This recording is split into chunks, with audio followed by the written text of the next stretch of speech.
E aí pessoal, tudo tranquilo? Mais um vídeo hoje. O vídeo é sobre agropecuária e estrutura fundiária no Brasil, certo? Então vamos retomar algumas questões. Primeira coisa, a agricultura e a pecuária fazem parte do setor primário da economia, ou seja, da produção de matérias-primas para outros setores.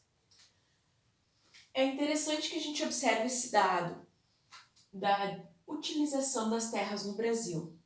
65% das terras seria vegetação nativa, certo?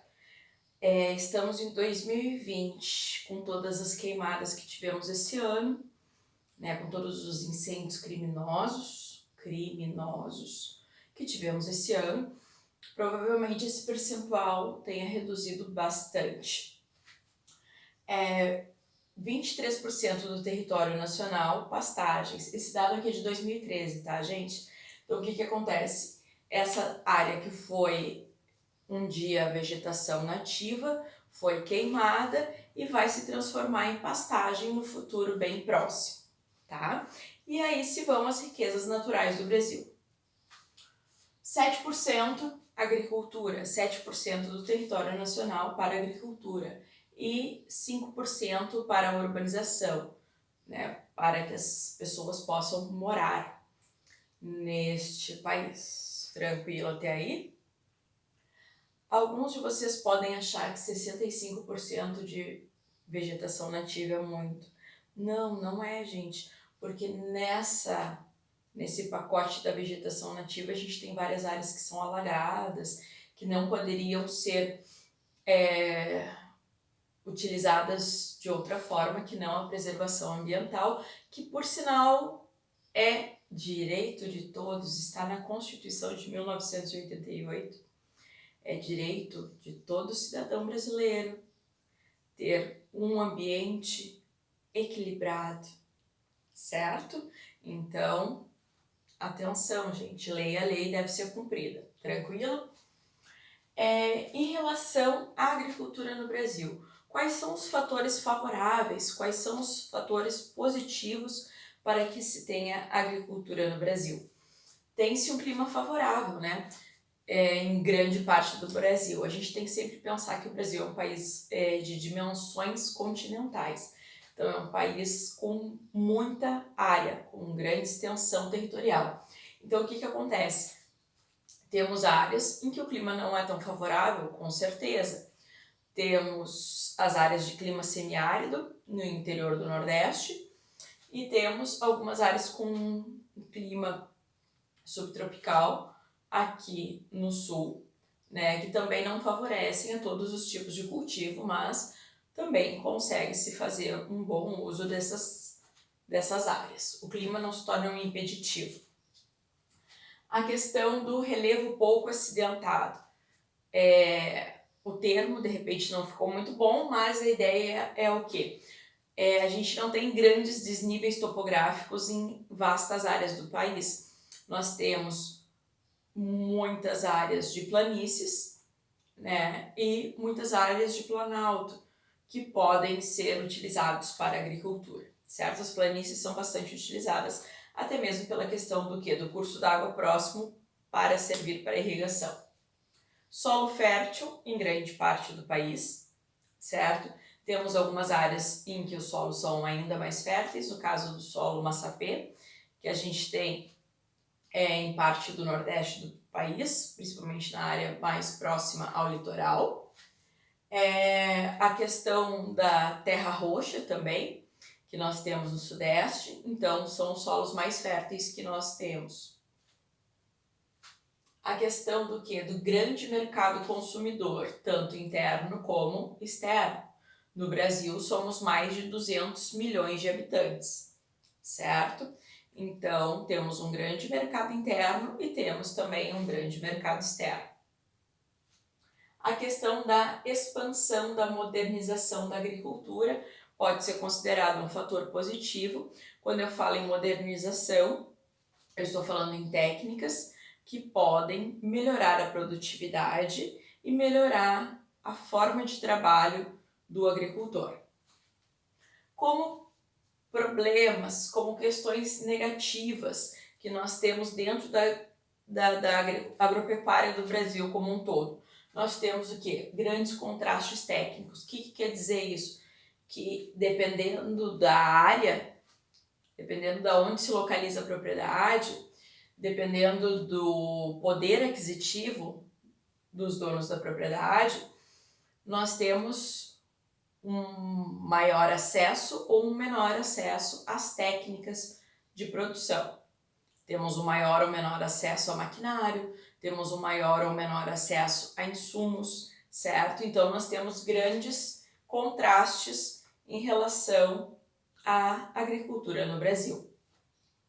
A questão da plantation para exportação, ela é sim um fator negativo, porque a plantation ela trabalha com monoculturas que são prejudiciais ao ambiente, ela concentra terras, porque é realizada em grandes propriedades, e ela é voltada para exportação, ou seja, ela ajuda na concentração de renda.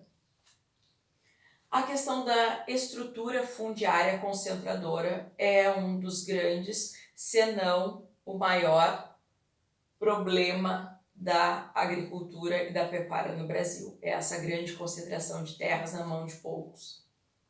Algumas famílias que fazem parte do cenário político nacional têm muitos hectares de terras, tem áreas absurdamente grandes, né, digamos assim, ao longo do território nacional, certo? Então, essa questão é bastante complicada, por quê? Porque nós temos uma expropriação da terra dos pequenos produtores. A gente acaba tendo a concentração dessas terras com essas famílias, que muitas vezes essa terra é improdutiva, ela é utilizada apenas para obtenção de empréstimos a juros perdidos. Outra questão bastante complicada no Brasil é o manejo inadequado do solo, seja por interesse de fazer de qualquer jeito, seja pelo interesse da degradação ambiental ou, algumas vezes, por falta de conhecimento técnico. Isso acaba causando problemas de drenagem em algumas áreas, que também acaba causando a erosão e a perda de solo. O Brasil perde toneladas de solo e isso reflete em hectares e hectares de terra que não são mais próprias para a agricultura. Além da contaminação por agrotóxicos, né, pessoal? 2020 foi o ano que mais se liberou agrotóxicos, que são inclusive proibidos em outros países, como os Estados Unidos e diversos países europeus. Então, por que permitir no Brasil agrotóxicos que os países desenvolvidos do mundo proibiram o uso? Muitos por serem cancerígenos. Então, o Brasil se tornou receptivo a todo esse lixo químico. Tranquilo até aí, pessoal? Bom, tranquilo não é o termo, né? Revoltado? Ah, se tu não tá revoltado, tu não entendeu qual a problemática do agrotóxico, que além de contaminar o solo, contamina os recursos hídricos também. Então, mesmo que tu more longe de uma propriedade agrícola que faz esse uso indiscriminado de agrotóxicos, tu também pode te contaminar pela questão da contaminação dos lençóis freáticos. Então, tu pode sim estar consumindo água contaminada por agrotóxicos, além da grande quantidade de agrotóxicos que a gente consome todo dia ao colocar o alimento no nosso prato. Algumas questões interessantes aqui pensar a diferença entre a agricultura familiar e o agronegócio. Muitas vezes as pessoas associam ao agronegócio, aquela questão do agratech, agropop, agro é tudo, É tudo para quem? Pense bem. Quem produz alimentos de verdade, de fato? Agricultura familiar. Alimentos para abastecer o mercado interno. Essa questão da produção familiar, pequena propriedade, ela acaba distribuindo renda. O dinheiro circula e a gente acaba tendo uma maior igualdade social, uma maior justiça social. O agronegócio, o que vai acontecer? Nós temos produção de soja, cana, alguns cereais, carne, tudo para exportação. Nós temos com essa produção que muitos dos grãos produzidos no Brasil servem para alimentar animais em outros países, né? Os porcos chineses são alimentados com a soja aqui do Brasil. Olha que maravilha, né? Olha a pegada ecológica disso. Olha quantos e quantos quilômetros a soja que sai do Brasil, que vai para a China para fazer ração para esses animais. E aqui no Brasil a população pagando. Quanto está o quilo do arroz mesmo? Ah, não, só para saber. Só para saber. Entendido até aí? O agronegócio, ele trabalha diretamente com essa questão da variação cambial. Por quê? Para o grande proprietário, para o dono do agronegócio, é muito mais lucrativo exportar e receber em dólar. Para a agricultura familiar, o preço não vai variar, porque a agricultura familiar tem como objetivo o quê? Atender ao mercado interno, atender a população, certo? Além disso, o agronegócio ele promove a concentração de renda e de terras. Concentração de renda e de terras gera o quê? Mais desigualdade social, certo? O Brasil é um dos países mais desiguais do planeta. Além disso, o agronegócio ele provoca grandes modificações ambientais, modificações bem entre aspas, por quê? Porque são impactos ambientais, porque é o desvio de curso d'água para irrigação. Muitas vezes o esgotamento desse curso d'água para irrigação. É a modificação desse relevo, é o esgotamento do solo. Então é aquela situação que a gente costuma falar, a gente tem a privatização dos lucros e a socialização dos prejuízos. É assim que o agronegócio trabalha, certo? Certo não é, né, gente? Enfim. Continuando, então, a estrutura fundiária no Brasil. Ela é dos maiores problemas da agricultura no Brasil, da agricultura e da pecuária. Essa grande concentração de terras, ela vem desde o período colonial, com as capitanias hereditárias, com as cismarias, com essa concessão de terras para quem já tinha, certo? Aí, com a desculpa de organizar a questão das terras, Lei de Terras 1850, ela praticamente institui a propriedade privada da terra no Brasil. Ela faz com que as pessoas tenham que comprar as terras. Quem vai comprar? Quem tem dinheiro. Os escravizados recém-libertos vão ter dinheiro para comprar terras? Não.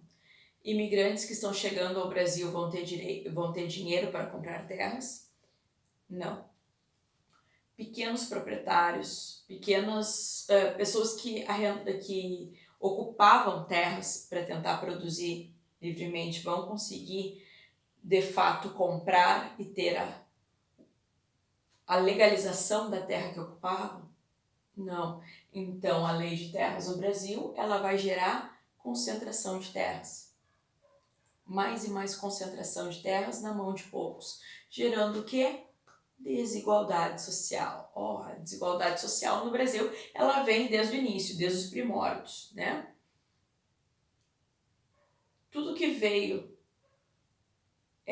para interferir da forma que o índio se organizava e organizava seu território, começou a concentrar, certo? Volta e devolve para os índios, tá?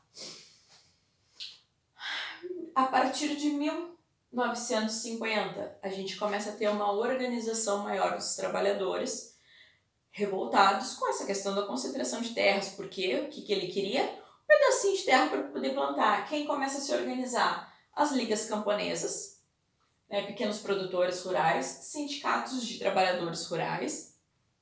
A Igreja Católica, nesse período, teve um papel bem importante com essa ideia de terra, tanto é que a gente tem até hoje a Pastoral da Terra. Né? Tivemos algumas lideranças religiosas muito interessantes na época. Hoje temos algumas lideranças dentro da Igreja Católica que são interessantes, mas infelizmente sofrem uma série de ataques. Exemplo, o padre Júlio Lancelotti. Só exemplo, próprio Papa Francisco, né? Além disso, o Partido Comunista Brasileiro também se uniu nessa luta em prol dos pequenos produtores, certo? Em prol do trabalhador do campo. Em 1964, em plena ditadura militar, foi promulgado o Estatuto da Terra. O Estatuto da Terra ele teria como objetivo o quê? A reforma agrária e a modernização da agricultura. Porém, a reforma agrária não rolou. O que a gente teve foi a questão da modernização da agricultura com incentivo para os grandes proprietários. Então, o Estatuto da Terra não cumpriu o seu papel. A gente teve, nesse período, uma grande concentração de terras, certo? Foram pouquíssimas as iniciativas de reforma agrária. Muito mal feitas, porque quando tu faz reforma agrária, não basta desapropriar, né? Não basta o Estado comprar aquela propriedade que era improdutiva. Sim, gente, porque reforma agrária não é tomar a terra de alguém.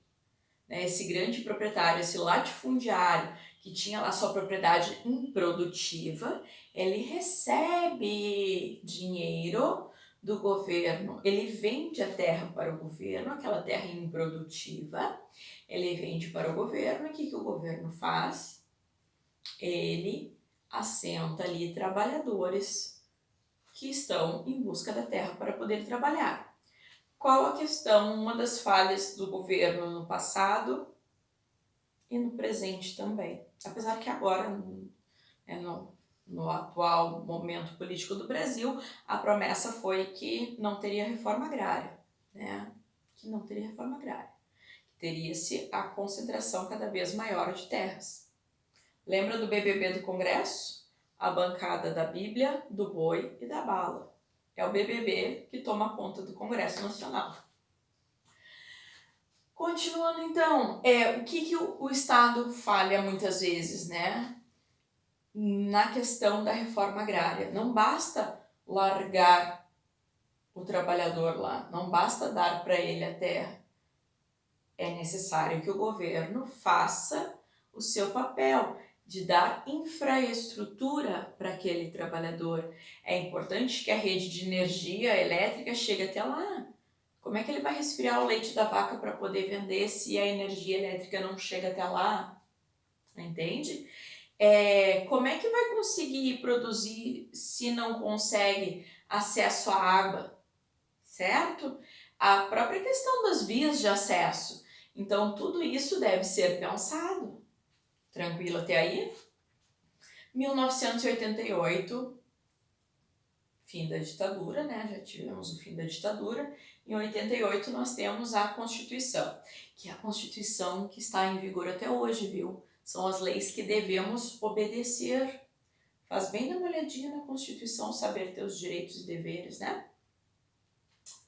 Constituição de 88, ela estabelece o módulo rural. O que é o módulo rural? É o tamanho mínimo que a propriedade precisa ter para que ela consiga ser produtiva.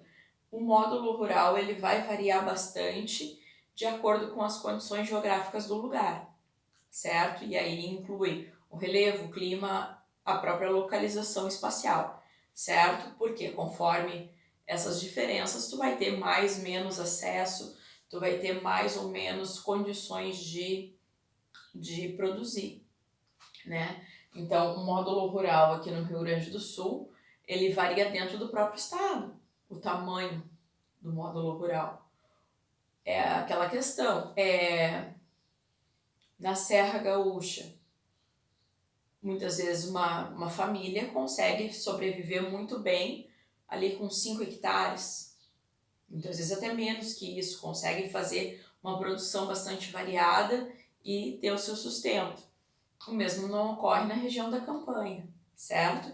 Então a gente tem essa variação do tamanho que é o módulo rural. Outra questão muito importante da Constituição de 88 é a função social da terra. Sim, a terra tem uma função social. Sabia? Dá uma olhada na Constituição, pessoal. Alguns trechos diz sobre a função social da terra que é necessário o aproveitamento racional e adequado dessa terra. Ou seja, para que a terra cumpra sua função social, ela não pode ficar lá improdutiva e servindo para que seus donos façam empréstimos a juros perdidos ou refinanciem suas dívidas, certo? Outra importante situação que a Constituição de 88 traz: a utilização adequada dos recursos naturais disponíveis e preservação do meio ambiente. Ou seja, não é para desmatar tudo para botar boizinho a pastar. Não é para desmatar tudo para plantar arroz. Compreendem? Há a necessidade da preservação ambiental. Se tu acaba com toda a vegetação nativa, tu acaba também com os recursos hídricos e tu acaba com a água que tu poderia utilizar para irrigar a tua plantação. Olha só que coisa, não? A tua é modo de dizer, né, meu bem? Porque provavelmente se tu está assistindo esse vídeo, tu não é o detentor dos meios de produção. Tu faz parte do proletariado. Tu vende a tua força de trabalho para adquirir o teu sustento. Tu não faz isso ainda, mas vai fazer. E a questão outra aqui também, que é a questão da regulamentação das relações de trabalho, a observância da regulamentação das relações de trabalho, ou seja, trabalho análogo à escravidão é proibido, gente. É proibido. Não tem justificativa. Tu manter um trabalhador em condições análogas à escravidão, como muitos proprietários rurais fazem interior afora, é proibido, é crime, tá? E sim, tem que ser punido, certo? Por mais que atuais governantes não acreditem nisso. Então, sim, a escravidão acabou e o trabalho análogo à escravidão é proibido, é crime, certo? Constituição de 1988, dá uma olhadinha para tu entender por que o não cumprimento dela é tão grave. Porque nos leva a viver o que estamos vivendo hoje. Certo, pessoal? Olhando todo esse cenário, observando a questão da agropecuária no Brasil, a questão da agricultura familiar, a questão do agronegócio, da concentração de terras, como eu vejo o futuro, duvidoso, perigoso. Porque acabando com a vegetação nativa, ocorre grandes modificações no regime pluviométrico. Isso quer dizer o quê? Termina com a vegetação, tu vai reduzir a quantidade de chuva em algumas áreas e essas áreas não vão ter mais o aporte de água necessário para a produção agrícola, certo? Então, por isso a necessidade do quê? Da preservação do meio ambiente, certo? É importante produzir alimentos de qualidade e com preços acessíveis para todos? Com certeza. Mas para que isso aconteça, a preservação do ambiente é necessária. Certo, pessoal? Espero que tenham gostado do vídeo. É um tema tenso? Sim, ou com certeza. Costumava, não sei como será o Enem esse ano, costumava ser um tema bastante recorrente no Enem, certo? Então, vou dar licença para vocês tirarem um print, se organizem, estudem bastante. Dúvidas, preocupações, inquietações geográficas, pode deixar comentário aqui nos vídeos, não esquece do like. Além disso, segue lá o @geografialinda, que volta e meia estou postando conteúdos geográficos por lá, certo, pessoal? Então, o print... Deu o print, gente. Então, era isso, galera. Então, estuda bastante. Beijo, até o próximo.